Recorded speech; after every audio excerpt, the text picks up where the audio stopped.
Hey everyone. I know a lot of you out there are still wrapping their heads around the election, trying to figure out what happened, especially with all these headlines about a Democratic wipeout. But we're going to dive a bit deeper. Always. Yeah. We're looking at some expert analysis from The Atlantic today, specifically this article called Pasted Text.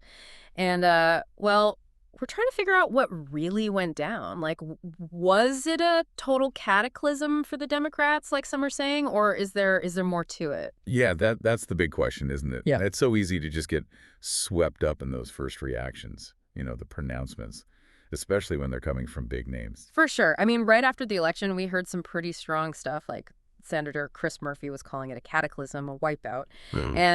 And Senator Bernie Sanders said the Democratic Party straight up abandoned working class people. Pretty bleak sounding stuff. It's understandable, though. You know why those initial reactions would come out? Losing the presidency, I mean, that's never easy. And, there's always that kind of tendency to look for reasons why, sometimes even scapegoats.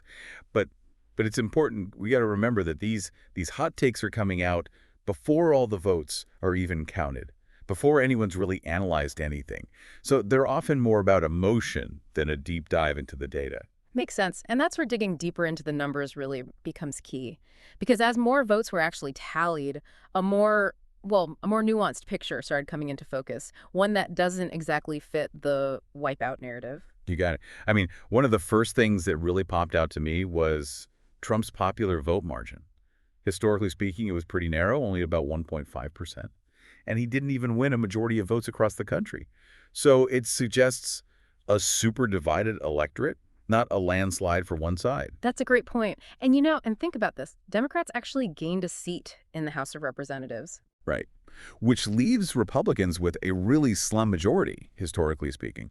Imagine being a Republican congressman right now and trying to get a bill passed. You're working with such a tight margin, every single vote becomes a nail-biter, and compromise becomes a necessity, not a choice, gives you a real sense of how tough it's going to be to govern with such a shaky grip on power. And to add to that, there are 3 Republican seats in the House that are about to become vacant. So their already thin majority is about to shrink even more, making it even harder to pass Trump's agenda. And it's interesting, right? Because historically, the party in power during a presidential term usually has a tough time in the midterms. Yeah, that's key to remember. I mean, it suggests that even though there was that initial shock after losing the presidency, Democrats are actually in a pretty good spot to regain control of the House in the next election. Okay, so the House is a close one, but what about the Senate? Weren't there some pretty clear losses for Democrats there, like 4 seats flipped for Republican? Right. Yeah, 4 seats did flip. But remember, the Democrats also managed to hold on to some really key Senate seats. And this is where it gets interesting. They actually won in 4 battleground states that their own presidential candidate, Kamala Harris, lost to Trump. Wait, so Democrats won Senate races in states where their own presidential candidate lost. That's a contradiction, isn't it? How does that even work? It is surprising, right? Yeah. And it points to something we're seeing more and more. Voters seem to be drawing a distinction between national and local politics. It's not just about blindly sticking to a party anymore.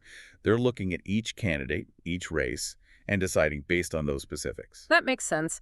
I've definitely known people who, they might vote for one party in a local election and a completely different one in a presidential election. Mm, It's almost like they're saying, okay, I might agree with this party on national issues, but on the local level, I trust this other candidate more. exactly.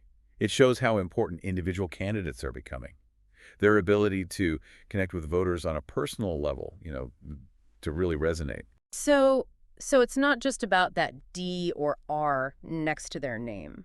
Not always, no. It's also about, their experience, what they stand for on specific issues, and how they connect with voters on a local level. And we're seeing this play out in state legislature races, too. Everyone was predicting this red wave, but Democrats held their own. They made gains in Wisconsin, and they actually broke a Republican supermajority in North Carolina. Wow. So no getting swept away by the supposed red wave. Not at all. And, looking at the big picture, they still have more power in state legislatures than they did back when Trump first took office in 2017. Okay, so maybe wipeout is a bit of an exaggeration. But if Democrats are doing, relatively well in these down-ballot races, what about those claims that the party is broken? Yeah, that's the head scratcher. Is that if they're so broken, How are they managing to be relatively successful in all these other races? It doesn't quite add up, does it? Definitely makes you wonder if the party is really as fractured as some people are making it out to be. There are a few explanations, that the article kind of digs into. One is, like we were talking about, the growing distinction voters are making between national and local politics. It's less about the party and more about the individual candidate, what they stand for locally, and how they connect with voters on a personal level. So maybe it's voters saying, look, I might not love everything about this party on a national level, but this specific candidate, I trust them to represent me well in my community. Exactly. And then there's another factor, and this one's a bit more complex. It's the perceived stakes of the presidential election itself. This election was incredibly charged. I mean, a lot of people felt like democracy itself was on the line. Hmm. And that level of intensity, it might have driven turnout and influenced how people voted in a way that didn't translate to other races. Like the presidential election was this massive, this high stakes event. And then everything else on the ballot was playing out on a different stage with different rules. That's a great way to put it. And it makes you think, right? Have you ever voted for candidates from different parties on the same ballot? And what made you decide to do that? Definitely something to think about, especially as the political landscape gets more and more complex. For sure. Now, circling back to Senator Murphy's concerns about the Democratic coalition shrinking, especially losing working class voters. This has been happening for a while now, and it's a real challenge for them. Yeah, that was a big part of his whole cataclysm arguments. Like he's saying if Democrats want to bounce back, if they want to stay relevant, they've got some serious soul searching to do. He's got a point. It's not about blaming anyone or dwelling on the losses.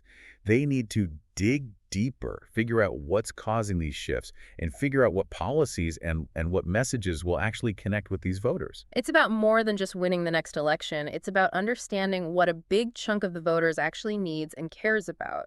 Exactly. And it's about creating a platform that addresses those needs in a way that feels real, that feels relevant. This isn't a quick fix. It takes constant analysis, adaptation, and a willingness to change as the political scene changes too. It's wild, right? How you can have these results that seem to contradict each other in the same election. The idea of a democratic cataclysm at the presidential level, but then down the ballot, you see some real strength, some resilience. It makes you think twice about those instant reactions, those hot takes.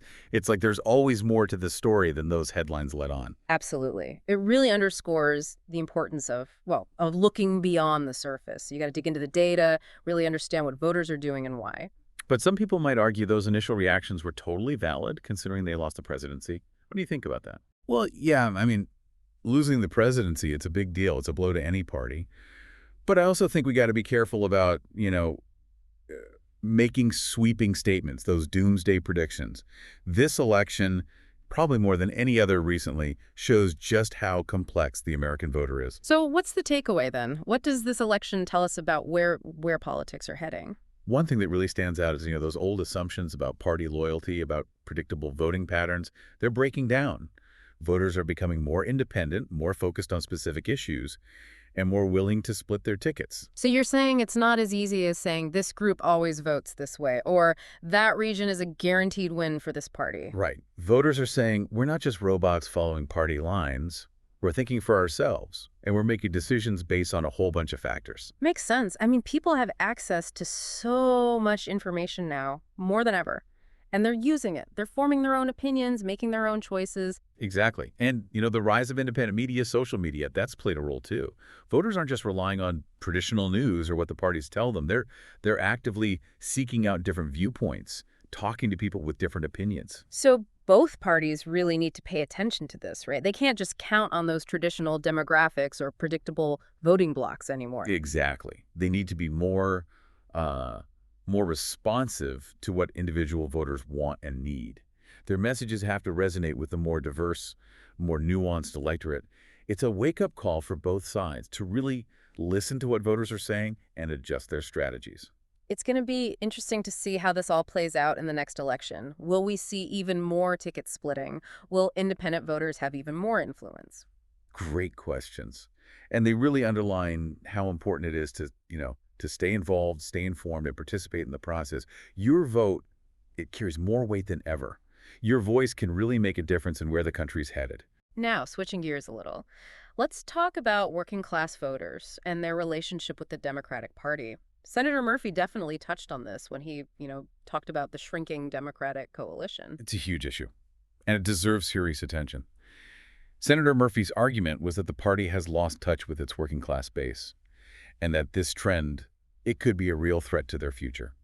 And a lot of other Democrats are saying the same thing. But is it really realistic to think voters are becoming more independent? I mean, aren't they still mostly influenced by what their party says and what the media tells them? That's a fair point. Party affiliation and those media narratives, they still have a big influence on how people see things. But we're also seeing more and more voters who are willing to cross party lines to base their decisions on specific issues or, on the qualities of the individual candidate. It's not one or the other, it's a combination of things. So, how can the Democratic Party address this? How do they get back that trust and support from working class voters? Well, it starts with understanding why this shift is happening. What are working class voters worried about? What issues matter most to them? And how can Democrats show a real commitment to those needs and interests?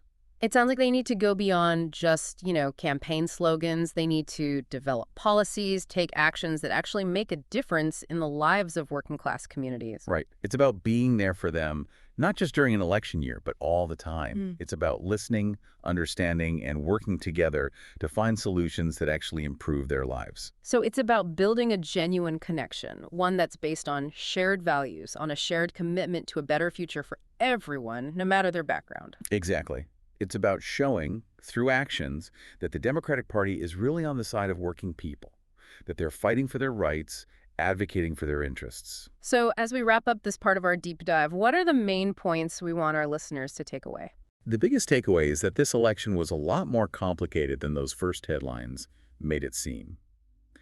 There were warning signs for the Democrats, for sure, but also some surprising areas where they showed strength.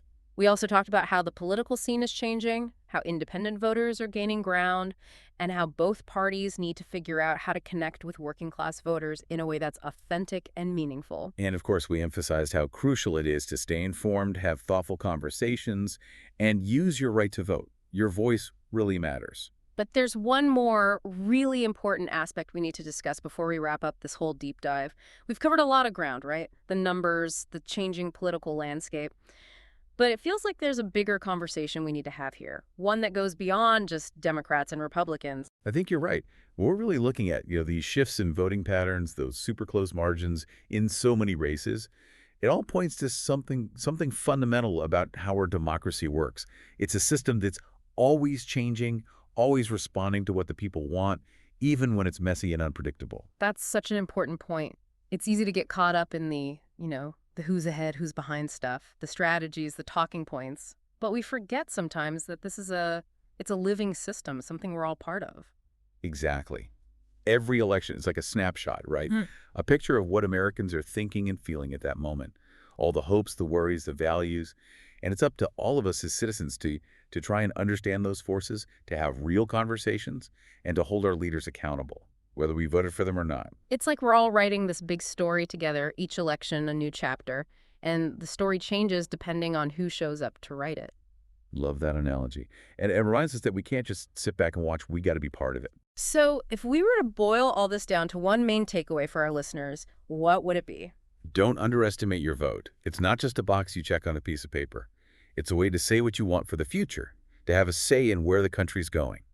And we saw in this election how even tiny differences in votes can have a huge impact. Every single one counts. Powerful stuff. It reminds us that we all have a role to play. This isn't just about politicians or the people on TV.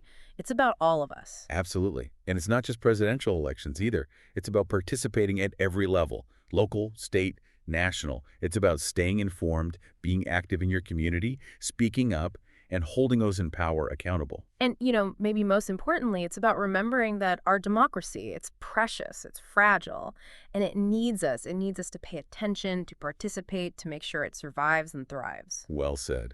As we move forward, let's not forget that the conversation keeps going. This deep dive, it's just the beginning. It's about constantly learning, reflecting, and grappling with how complex our political system is. So to wrap things up, here's one final question for everyone to chew on. Given what we've talked about, independent voters on the rise, the shrinking Democratic coalition, what does all this mean for the future of the two-party system? Is it time for a third party to step in? Is the system we have even working anymore? We want you to keep thinking about this, share your own thoughts, and talk to other people about it.